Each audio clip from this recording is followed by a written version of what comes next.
Hi everyone, and welcome to the tutorial for the advanced taming system. This system is sold as a separate asset in the marketplace, but it's also included as part of the Animal Behavior Kit Pro starting in version 1.3.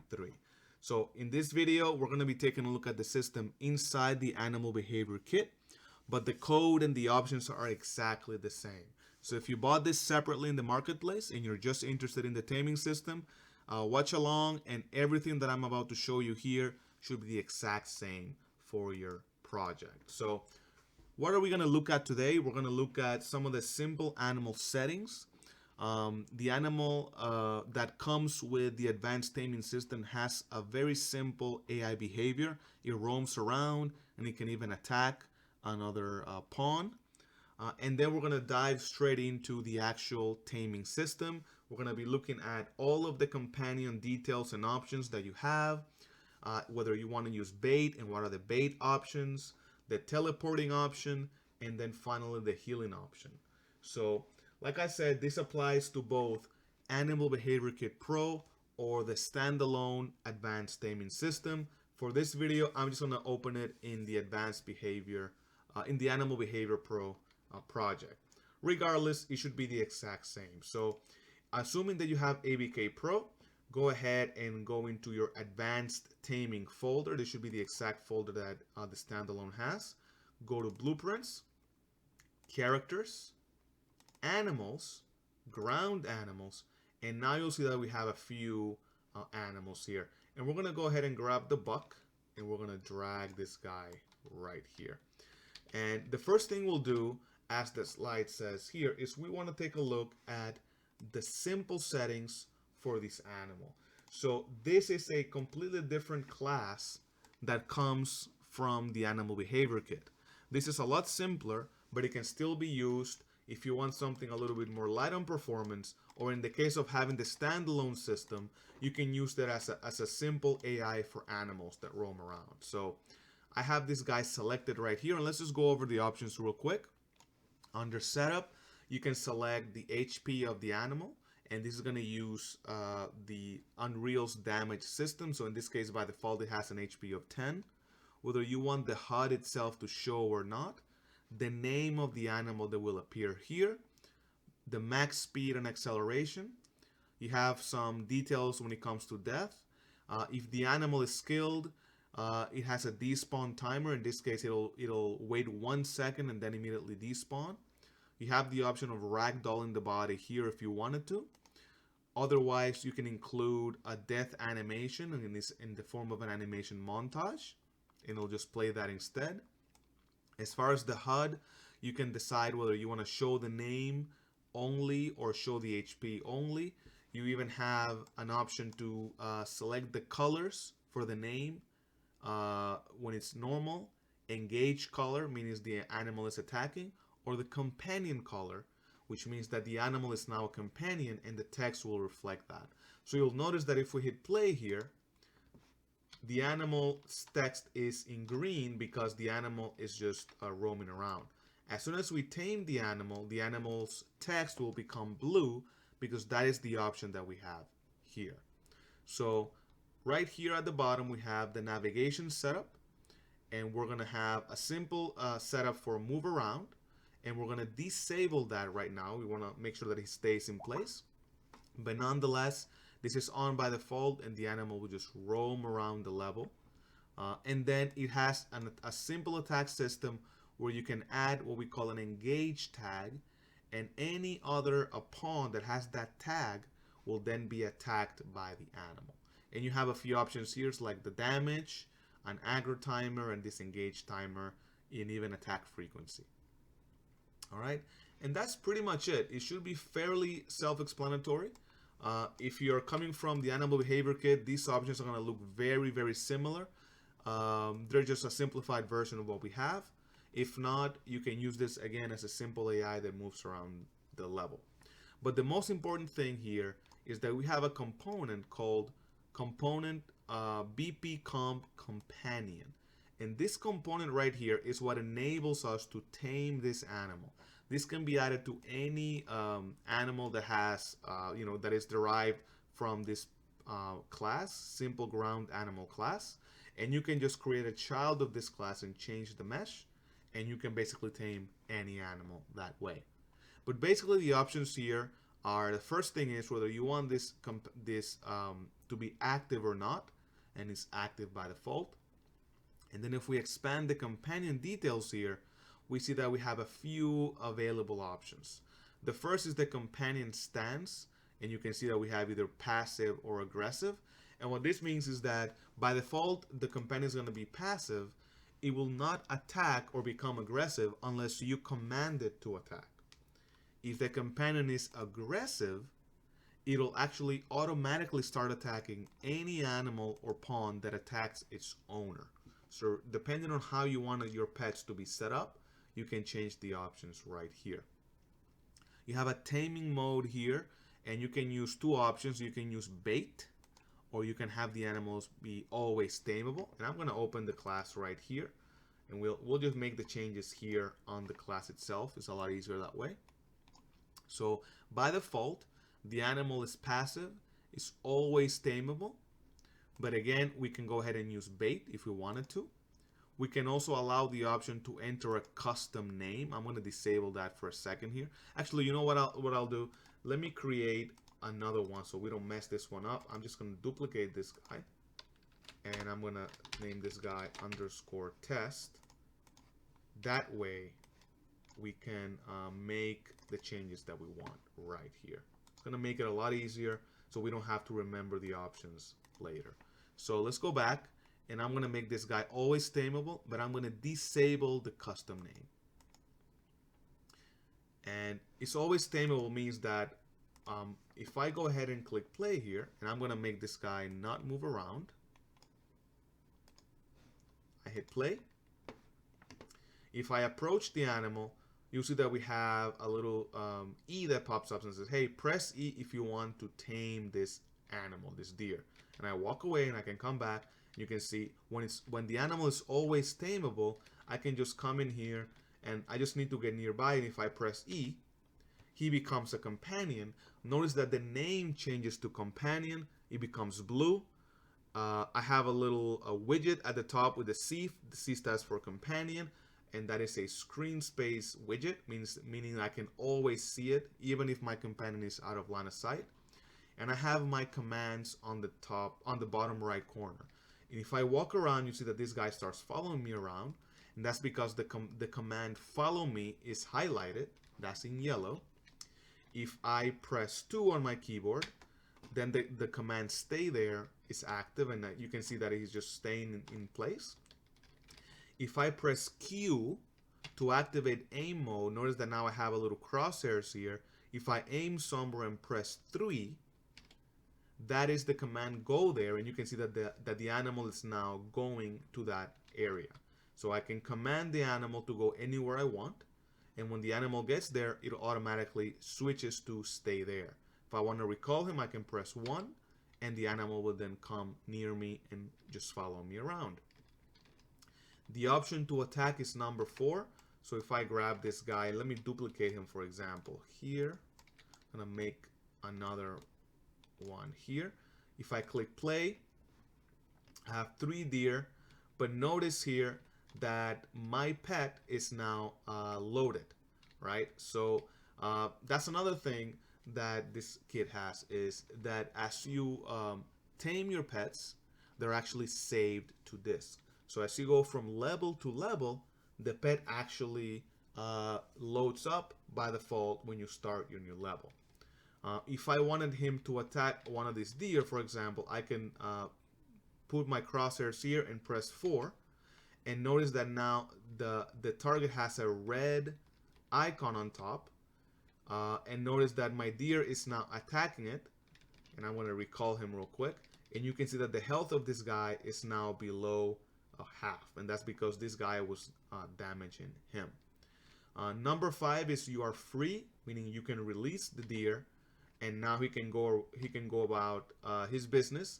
And if I click play here, notice that no deer are loaded because I have no deer, right? So only the pets that are saved are now saved to disk, and they're loaded automatically. Now, what I'm going to do here is I'm going to take a look at some of the additional options. We can then choose to enter a custom name. And if I click here and compile, I click play, I approach this guy, I click tame. Notice that now I have a little text box and I can enter any name I want, Bucky. And notice that now the name changes on the interface on the right hand corner. And now I have this guy named Bucky. Let's go back to the options here. You also have the ability to change the max speed and acceleration. And you can show the marker or not. So if I disable the marker, for example, I click play here. Notice that Bucky appears, but the little C at the top disappears because we no longer have that marker. So it's up to you if you want to have the marker or not. And the marker, again, is basically a convenience. Let me just show you what I mean here. I'm going to scale this guy. Maybe 4. Yeah, there you go. The reason why the marker is important is because with the marker on, you can always see where your companion is. So if I could play here, for example, and Bucky loads up with the marker, I tell him to stay there, and I walk around, and I don't see him anymore. Notice that I can still see the C, even though I can't really see my companion. That is the reason why you have it, right? So if you have a game and you send your pet after a target and he moves out of LOS, but you really want to see where your pet is, no matter where you are, that marker will stay on the same size, and it will basically be visible always, no matter where your companion is. Right? That is really the main reason why you have that marker. All right.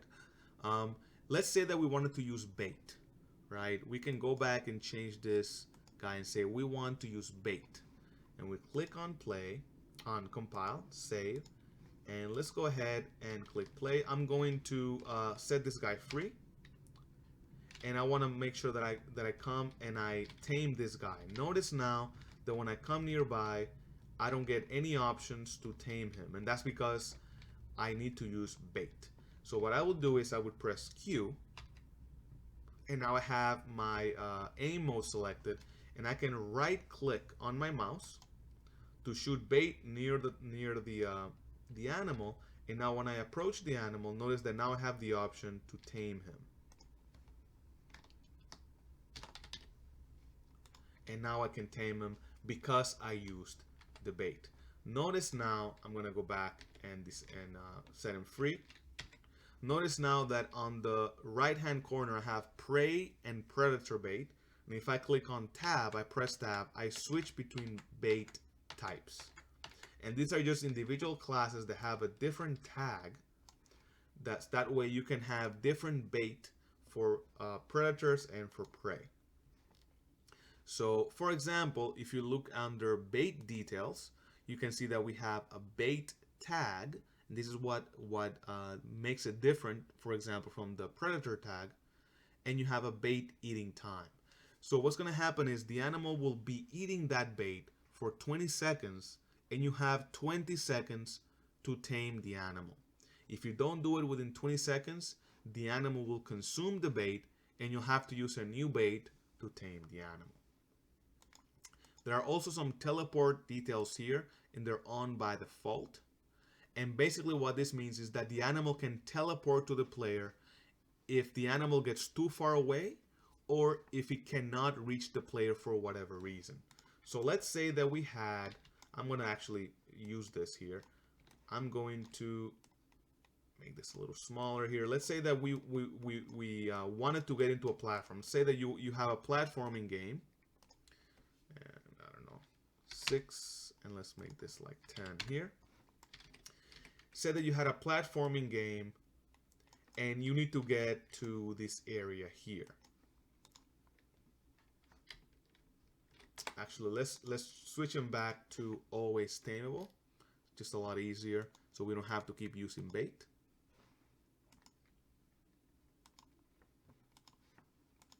come here, I tame this guy, and now I am coming all the way here. Notice that he just teleported near me, and he just automatically came up here. Now, otherwise he wouldn't have been able to jump the chasm there, so the option to teleport to the player is important. And if I click P here to look at the nav mesh, you see that we have a navigation mesh here, here, and here, but there's no connection between these areas. So the pawn, right, the animal, can't really jump or cannot find the path to get to you, so it'll just go ahead and teleport, right? So those are the teleporting options. They're on by default. If you really don't want your companion to teleport, you can go ahead and disable that, but you have options like the minimum teleport distance, which is 10,000 units. There is a cooldown, right, so he can't keep teleporting. There's an initial delay to teleporting, and then there's an offset to your player's position. So it'll teleport to the player's position minus 500 units in the x-axis, right? So it'll be slightly behind the player. That's what it means. Then we have some healing details here, and again, they're on by default. If your pet takes damage, you can heal your pet with bait by giving him bait, or it'll do an auto healing, and it'll basically heal up completely after the delay, which in this case is 10 seconds. So if I go ahead and click play here, and Bucky loads up here, if I tell him to stay there, for example, and I shoot at him, notice that I'm doing damage to Bucky. He's about to die. If I let him be for 10 seconds, because I have auto healing on, he'll automatically heal up. So just give him a few more seconds here, and you see that he went up again. Or, let me just hit him again. I can use bait and shoot bait near him, and you can see that it automatically heals him as well. So those are the options here for auto healing. Then the option to leave the group is only available if you have the animal behavior kit. And this basically means that if the animal is in a group using the group system and you tame him, he will actually leave the group and then just become your permanent pet. That's basically what it means. And now there's a few additional options, and I'm going to go ahead and go to actors here, going under fetch, and I'm going to grab one of these guys here. I'm just going to grab this guy here, and this little guy here, and this little guy here, and I'm going to hit play. And we see Bucky here, and you'll notice that there's a sixth command called fetch, and this is a custom command, meaning that all of the logic is done through code. And the reason for that is because I wanted to include the option for you to add your own custom code without worrying about making any changes to all of the original commands, right? So commands 1 through 5 are all hard-coded, more or less, are all part of the behavior tree. Command 6 is part of the actual component inside the companion, and you can easily override it. As an example, I just have fetch. So what we have is some fetchable objects here, and I can just go ahead and, for example, select this guy, and with my aim mode active, I can aim at one of these fetchable objects and press 6, and you can see that Bucky goes and fetches me the cube, right? Any of these fetchable objects I can go ahead and have him fetch. You can see there, and he'll carry it, and he'll keep carrying it until he gets to me, and eventually when he gets it to me, he'll let it go, and now this object is basically simulating physics. And you'll see here that they're all part of the same class, and they're part of the BP mesh fetchable. And the reason for that is because we want to make sure that they're replicated. So if you look at the sphere here, for example, we'll just open it. All this does is, if I open the blueprint, is I've changed the static mesh to a sphere, and I've changed the material, the highlight material, and it has this component already there. So all you would have to do if you want to add any object, any static mesh, and make it fetchable, is you come here and you create a child of this blueprint, BP underscore mesh fetchable, and you can then just change the mesh and it'll automatically work. Okay, so that is how you use the fetching. And again, this is just an example. Another example here is you'll see that there are additional commands at the bottom. Z, which is in blue, basically says summon and dismiss. So if I press Z on my keyboard, see that I immediately dismiss my pet. I press Z again and Bucky is now summoned. I also have the option to possess my pet directly. So if I press X on my keyboard, notice that now I'm actually controlling Bucky, and I can actually jump, I can sprint, I can go around, and I can take direct control of my pet. Really, really cool. So you can see here. And then if I press X again, I go back to the player.